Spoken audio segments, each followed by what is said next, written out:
Hello, welcome to your staff party, Specialty Coffee Association of America.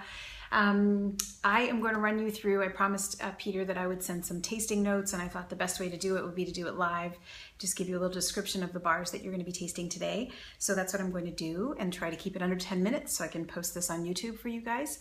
Well, just a little background. My name is Sunita de Touré, and I am the founder and owner of the Chocolate Garage, which is a specialty chocolate space where we do education and tastings and also retail chocolate and curate very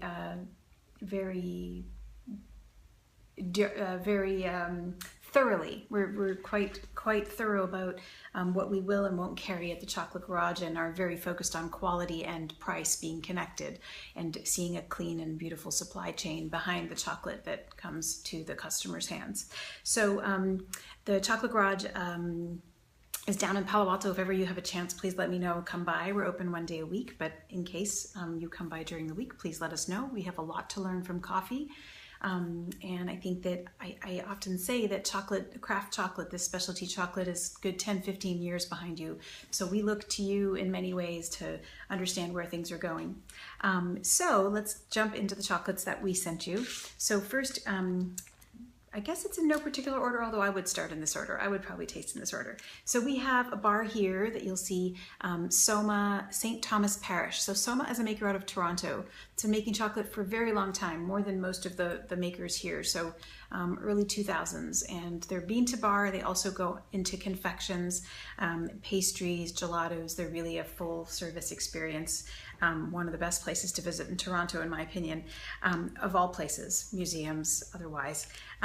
This is a really special and unique bar. The beans are from Jamaica. There's only 2 makers who've used these beans. Rogue Chocolatier from Massachusetts, that some of you may know, who did a brilliant job with this bar. We actually financed the purchasing of the beans and got the first 2 batches of the chocolate he turned out. It was a beautiful bar. Soma also worked with these beans. The one you're going to taste, the bar you're going to taste, is a 70%. There are flavor notes. There's a little description on the package. What I would say is that this is the last of the beans that we're going to be seeing for some time.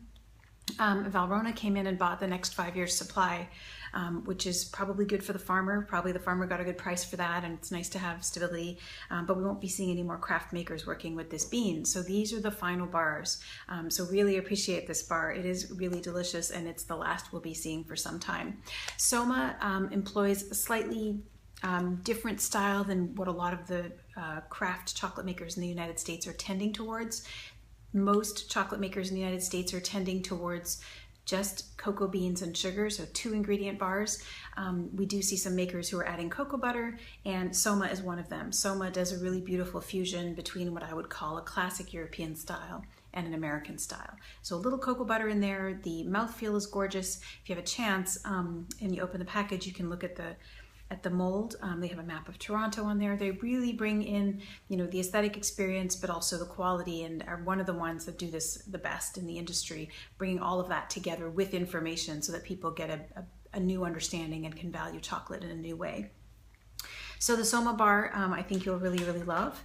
The next one after that we had sent you is the Arete bar by Brazil.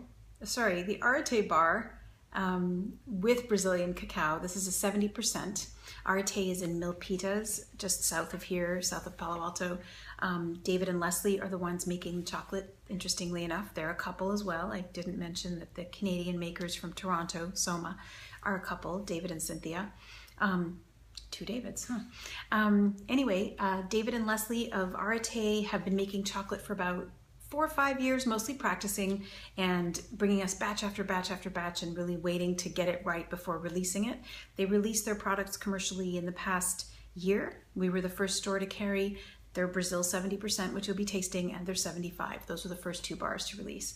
Brazil is an interesting origin here because there was a really big disease that ravaged Brazil and turned Brazil into what was one of the main exporters of cacao and the biggest producers in the world, to an importer within 2 years. So witch's broom is a fungus that affected, apparently this was bioterrorism, longer story, we don't have time for that, but basically wiped out most of the trees, and Brazil stopped being able to export and had to import for their own purpose, for their own needs.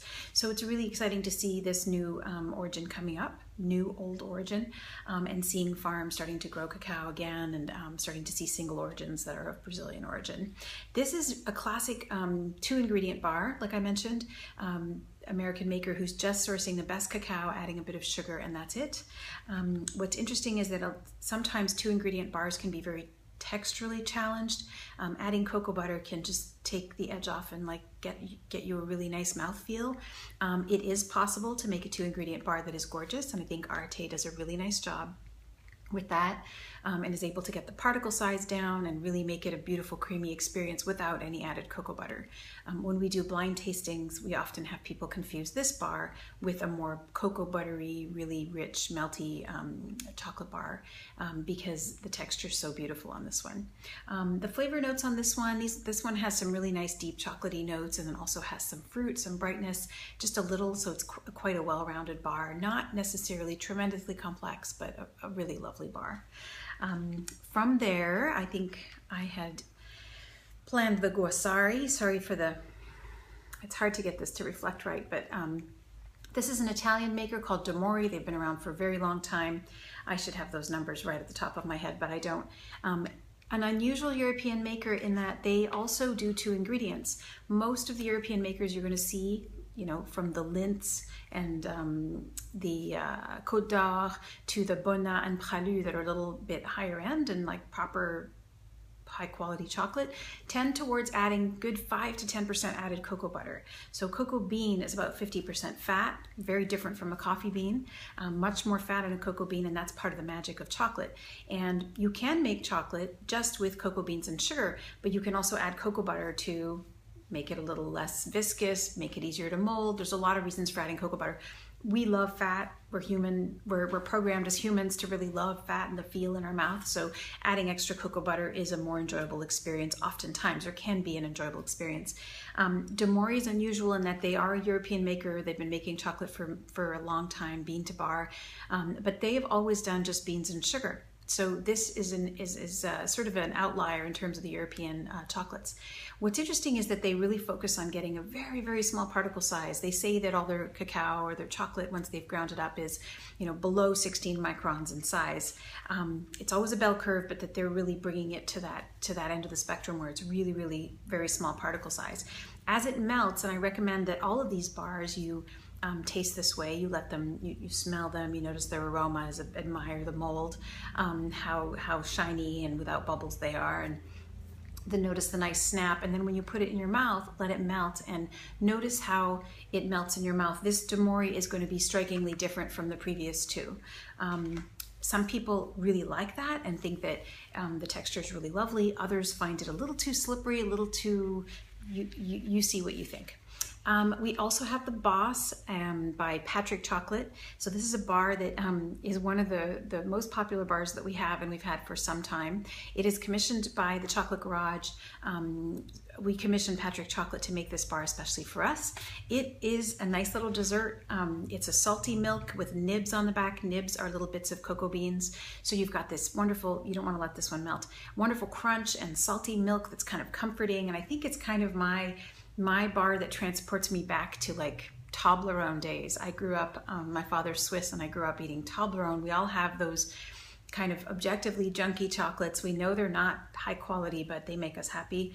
This bar, the Boss, is a very high quality version. Weird to say this, but high quality version of that delicious creamy milk with nibs and salt, and it's just really compelling. I included a few chocolate covered cocoa beans. These are made in Nicaragua. It's another thing we really try hard to do is focus on sourcing from companies who may be making chocolate in country of origin. So this is a whole cocoa bean, not a coffee bean. People often make this mistake. Whole cocoa bean, hand peeled, and then wrapped in a dark milk chocolate. This will look dark to you. You may think it's a dark, but there's a little milk in that chocolate that's made from the same origin beans. Momotombo, made in Nicaragua.